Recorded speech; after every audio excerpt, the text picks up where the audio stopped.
Hi, welcome back to my YouTube channel, everyone. In this video, I'm going to go over about my current nutrition because a lot of people are wondering how I was able to stay lean year round. So I want to touch a topic about my current diet and what I'm currently doing. And I'm officially 1 week out from Deadlift for Dudes. This is what I'm currently eating. I usually go Costco once every week to buy groceries. So I've been holding off making this video for a while because a lot of people have been asking me about my diet, and I've been holding it off because I feel like a lot of people really don't want to know what I eat. It's really boring and it's really repetitive, but for me it works because I'm able to be consistent with it, and the diet that works best for you is the one you can stick to for a long period of time. And I eat the same thing every day. I literally eat the same thing every day because it literally takes no mental effort, and there's already so many variables in my life right now, and what I put in my mouth shouldn't be one of them. So I hit up Costco every one weeks, every 1.5 weeks or 1 week, and usually grab eggs at Costco, and I'll show you guys how I prep my food. For breakfast, I hit up scrambled eggs,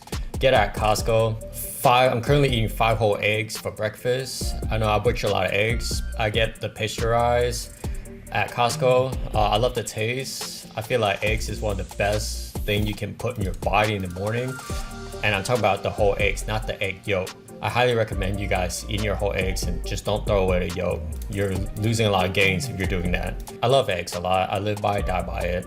So many good benefits for you in general. I don't want to talk about that in this video. You can look it up yourself.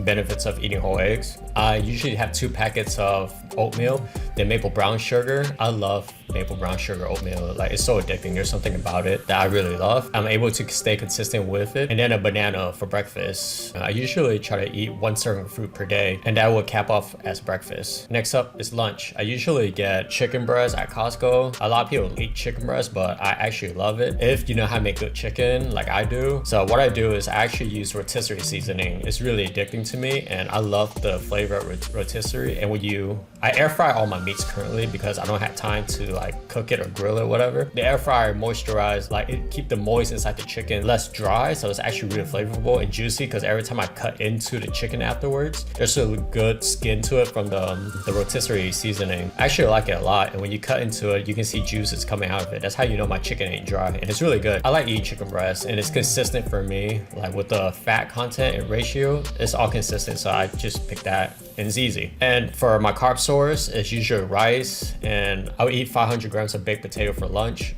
and 1 cup of rice with 10 ounces of chicken breast. And for top it up with vegetable, I got the stir fry roasted vegetable at Costco. They only sell this vegetable at Costco. They only sell this brand at Costco, nowhere else. You can't find it anywhere else. And I mix it with the mixed vegetable, about 1 serving of each on top of my rice. It tastes good with everything. Like, it's really good. I'm able to stay consistent with it, my diet, for so long because of this specific vegetable. It tastes really good. I should love sauteed mushrooms and vegetable in general. To top it off with all of that, I have a tablespoon of peanut butter, Skippy brand. Peanut butter is peanut butter. I know a lot of people like have this organic or like salt-free, low sugar like preference, but I think peanut butter just serves the same purpose. I don't really care. So I just get the Skippy brand because I like it and it tastes good. I usually just add 1 tablespoon peanut butter to my lunch to get some more fats in, because you can't really get enough fats throughout just eating like chicken breast throughout every diet. So I added a tablespoon of peanut butter to hit my fats for the day, and that's conclude my lunch. All right, now moving on to dinner. For dinner, I usually eat the same thing as my lunch minus the 500 gram potatoes. Usually just rice, rotisserie chicken again, 10 ounce as well, and then 2 mixed vegetable together of the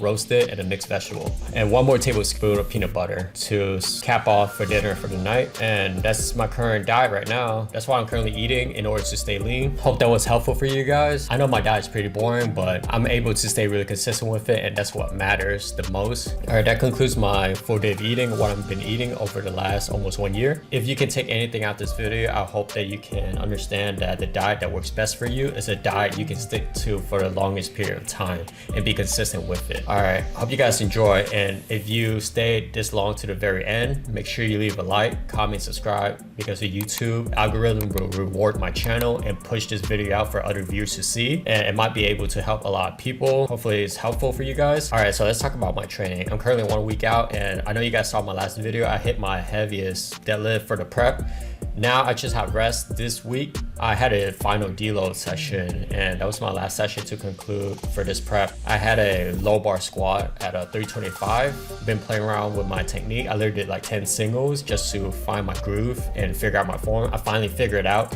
It only took me 10 sets, which is horrible. Finally found my groove, and then moving on to my final deload deadlifts of the prep. I pulled my opener, which is 405. That was my final opener. It moved like an RP of like maybe 1 or not even noticeable, but no one cares. It's just a deload deadlift. That's all I had left. That was my last session leading up to this meet. All I have to do this week is just rest and recover and just focus on sleep and reduce all my caffeine intake or go cold turkey, which is what I'm doing. But I highly recommend everyone leading up to a meet 1 week out, make sure you reduce / your caffeine intake to half or literally go cold turkey, because caffeine actually affect your recovery process leading up to a big lift. So make sure you reduce your caffeine intake, which is what I'm doing. I'm going cold turkey this week, and that's about it. My next video will probably be me at the event Deadlift Reduce.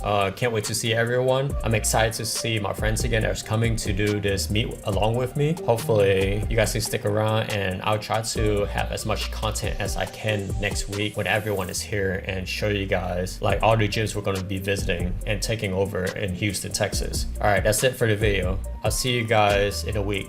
Later.